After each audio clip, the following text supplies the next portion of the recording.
family and I would go up north to go ice fishing when I was younger. My parents had friends that owned some cabins in pretty much the middle of nowhere. There was a small gas station about a mile away, but after that, it would take about 20 to 30 minutes to see anything else. On our way up, snow was starting to fall, and I just wanted to get settled in and play some games. It was an 8-hour drive to get where we were going, and it would be around 4 p.m. when we finally arrived. It was January, so the sun was starting to set already, and I was pretty tired. We pulled into our cabin's parking lot and started to unload. The cabins had smart locks, so all you had to do was get the code and enter it in. Then it would give you the key to unlock the door. I grabbed my backpack and suitcase and went to enter the code, but I noticed there were already tracks leading up to the door. I told my dad, and he said it was probably the cleaning person or something. I took his word for it and went to open the door. Walking inside, I saw a bit of water on the floor. Again, I assumed it was from the cleaning lady. Other than that though, it looked fine and just how I remembered. I went to my room that I'd always stay in, and I started to unpack. But when I went to close the blinds on the window, I saw tracks again. It looked like they were coming from the woods and up towards our house, and judging by the snowfall, they had to be fresh. I told my dad, and he said he would check it out. By the time we got everything unloaded though, the snowfall had gone from sprinkling to almost blizzard-like. My dad said if anyone was out there, they're definitely not anymore if they're smart. He made SpaghettiOs for me and my mom, and we watched a movie. Then I went off to bed. I was awoken a few hours later to a thumping on the wall. It had sounded like it was coming from outside my window. I tried to go back to sleep, but it happened a few more times, and at this point I wasn't even scared, but more annoyed really. I got up and checked outside the window and saw nothing. The snow had let up a bit, so it was easier to see. I noticed the tracks again though, almost the same place they were the first time, coming from the woods. I made sure the windows were locked before going back to bed, as I couldn't really do anything about it anyways. The next day, I told my dad, and he seemed skeptical. We went out there together, and sure enough, there were human footsteps leading from the woods to our cabin, right up to my bedroom window, then to the front door, and then back to the woods. We've been here before, and we know that besides the cabin, there's nothing for miles, and no one ever really camps in the woods, especially during winter. My dad called up his friends and told them about it, but still, no one could really do anything. After a few hours though, they brought over some mini cameras that you plug into the wall and then you could see a live feed of your home. We set them up inside to make us feel safer. It was a hassle, but better safe than sorry. We left for the lake a few hours later, with my mom constantly checking the cameras and making sure nobody else was inside the cabin. When we arrived to the spot, we all left our phones in the car while we fished for some time. When we got back to the car though, my mom had a ton of notifications about the camera sensing movement. My dad immediately called his friend to go check the cabin or call the police. His friend stayed on the line while he went inside the house with some type of gun. After a few minutes of silence, he said nothing was there. I know he should have waited for the police, but my dad's friends are just a different breed. He called the police anyway and explained the situation. We didn't get any video proof though, because the cheap cameras only showed live feed and didn't actually save footage. We stayed with my dad's friend the next few nights, but kept the camera up in the cabin. Sure enough, on the day we were leaving, it sensed movement again. My dad and his friend rushed over there, but again, nothing was inside. But this time, there were tracks leading from the woods to the cabin, the same tracks I saw on the first and second day. My dad thought about following the tracks, but my mom urged him not to. It's a bit eerie to think that someone could have been inside while we were sleeping or watching us from the windows during the day. Nothing ever came of it though, thank God, but it was still one of the creepiest experiences in my life. The next few times we went up there, we stayed in a different cabin and nothing happened. My dad's friend said they never found out what was going on there, and I guess the person stopped coming after we left.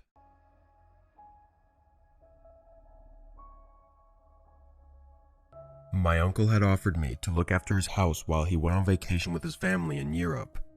My aunt and cousin had already left in advance, while my uncle had to finish up some business first. Once he finished everything he had to do, he asked me to take care of the house for a few weeks. He knew how much I wanted to live alone, so he offered me this opportunity to experience it for the first time.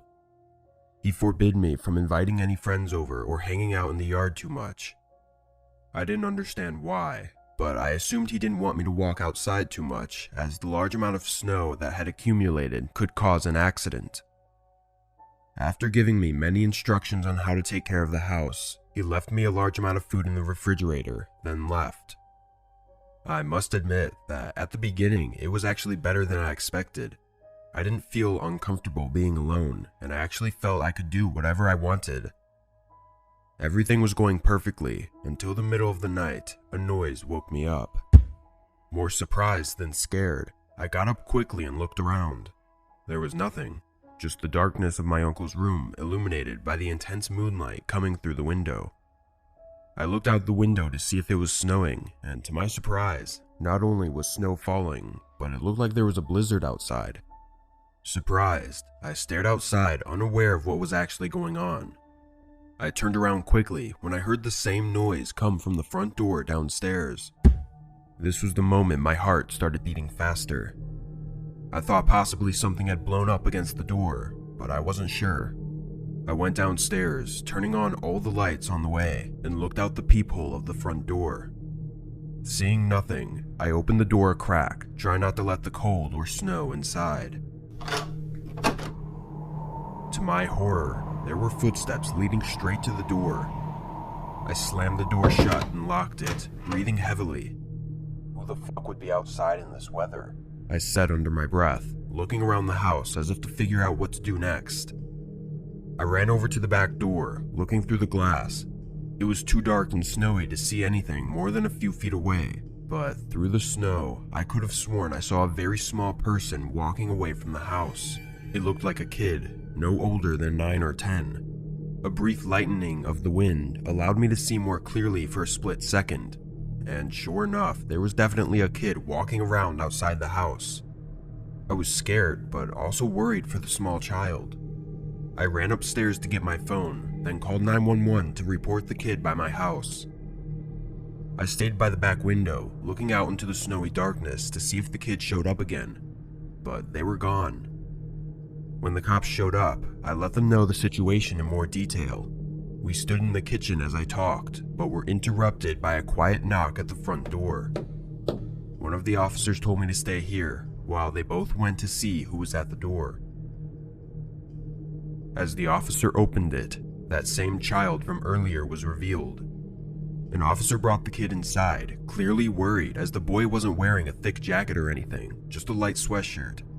The other officer stepped outside, looking around for anyone else, then closed the door behind him as he re-entered the house. The expression on the kid's face was hard to describe, as it just seemed totally blank. The officer was asking a lot of questions, like where his parents were and what he was doing, but the boy barely spoke, and seemed to just be lost, as in, lost in the head, not really understanding what was going on. It was all so surreal, happening right in front of me, yet it didn't feel real at all. What kid just walks around in a blizzard in the middle of the night? Why did he knock on the door? Why was he alone and expressionless? We didn't get answers for weeks. By then, my uncle was back and no longer needed me to watch the house. Of the few words the boy spoke, he had told the investigators that the house I was at, my uncle's house, was where he lived. However, 2 weeks after I found him, another family positively identified the boy as their lost child from months ago. Keeping up with this news, my mind was spinning, but things continued to get stranger. Not even a month later, another missing kid was found sitting in the street in front of my uncle's house while he was on vacation again. Apparently there's no connection between the two missing kids, but it seems a little too coincidental to me. It made me question everything, like why my uncle wanted nobody over and for me to stay out of the yard. Was he doing something I didn't know about? Why did he leave several days after his family left? Was he possibly keeping people somewhere? Obviously, I could be completely overthinking everything, but who knows? The cops checked the house after the first boy was found, and my uncle was compliant with everything. So it could be a great coincidence of 2 missing children being found outside his home, or it might not be a coincidence at all.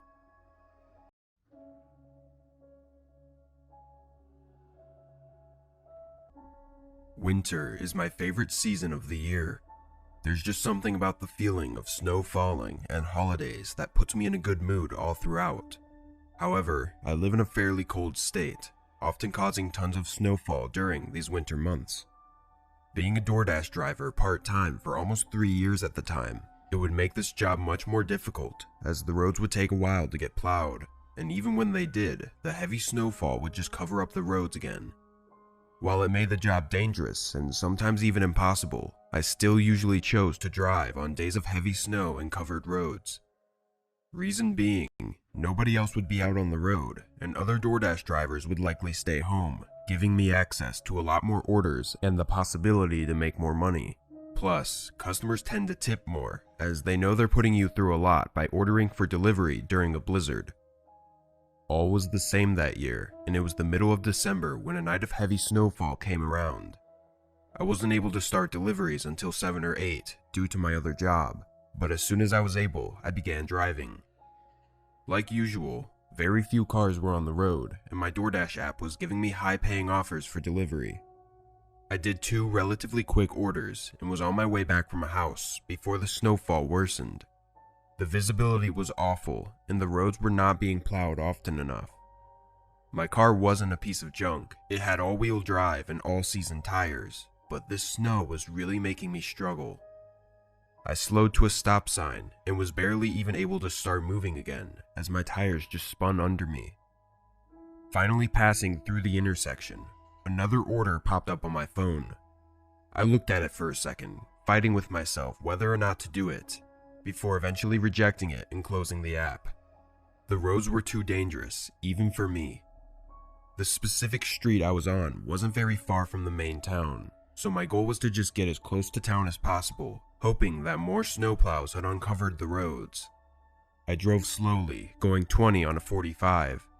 As I rolled through the poor conditions, I barely made out something large in the middle of the road ahead of me.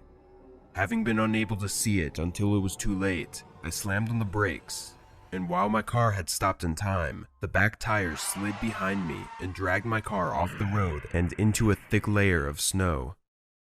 Thankfully, it was a soft, low-speed crash, but it didn't help the state I was in. My car was completely stuck in the snow now, and I knew I'd need assistance. I gathered myself together, remaining calm and collected, then turned my hazard lights on and took my phone to call for roadside assistance. I gave the man my location, who then said it would take about 15 to 20 minutes for him to arrive. I happily agreed and thanked him. Leaning back in my seat, I was glad I hadn't accepted any orders, since it would make this whole thing a lot more complicated. A few minutes went by, as I just sat there watching the snowfall, before noticing a flickering light in my side mirror. It was hard to see, but I was able to make out that it was an orange light, flashing softly and coming towards me. As it got closer and parked on the side of the road behind me, it looked like a typical work vehicle with the caution lights on top. Looking back at my phone, it had only been 4 minutes since I called, so this guy was really early, but I wasn't about to complain about someone for coming early to dig me out of a ditch. After waiting in my car for another couple minutes, I heard a door slam shut behind me and saw a man walking toward my window. Once he was a few feet away, I rolled it down a few inches. "Hi, sir. Did you need assistance here?" he said. "Yeah, I called a few minutes ago. I just needed help getting back on the road," I responded, though it felt a bit weird explaining myself as the situation was pretty obvious. "Right. Let me see what I can do for you." The man walked around to the back of my car and began inspecting it, assumingly looking for a place to set up the hook. Now, I've never done this before, but I always assumed they attach a winch to your car and drag you out. I had no idea where they attached it or anything, or even if that's what they actually do. The man stood behind the car for a bit as I watched in the rearview mirror. Then, a sudden rush of cold air shot through as the man had opened the trunk. I looked back and saw him holding the trunk half open while scanning the inside of my vehicle with his eyes. "Sorry," he muttered, slamming the trunk closed. Again, I didn't know how this process worked, but it was really weird that he randomly opened my trunk like that. I couldn't think of a reason that he'd possibly need to open it for. My suspicions started rising, noticing he was clueless, and I started putting pieces together. I quickly called the roadside assistance number again. A few rings went by as I waited anxiously before the same man as last time picked up. My stomach dropped. "Hey, I'm just a couple minutes away. Did you need something else?"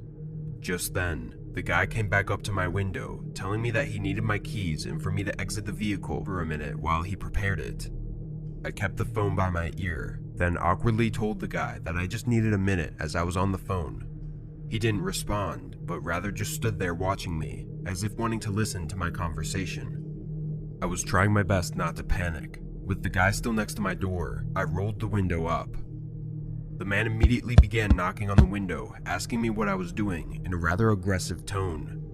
I then locked the doors, and as soon as he heard that, he tried pulling my door open and began yelling at me. I was terrified, knowing I couldn't go anywhere. As this was going on, I heard another door slam shut from the truck behind me and saw another man running towards my car with something in his hand. Then, an extremely loud horn blared from behind us, followed by bright lights shining at my car. The two men ran back to their truck and immediately drove away, revealing the roadside assistance truck. Two men got out and came up to make sure that I was okay. Apparently I'd left the call on, and the men heard what was going on, so they rushed to help me. Also, after notifying the police, I found out that there were multiple cases very similar to mine that happen when we get heavy snowfall. The men supposedly drive around looking for people that are stuck, then steal their cars and rob them while pretending to be roadside assistants. I wouldn't even doubt if they were the ones that put that large object in the street that caused me to swerve and slide off the road. I'm lucky for the way the events played out though, and I don't think I'll ever drive in bad conditions again.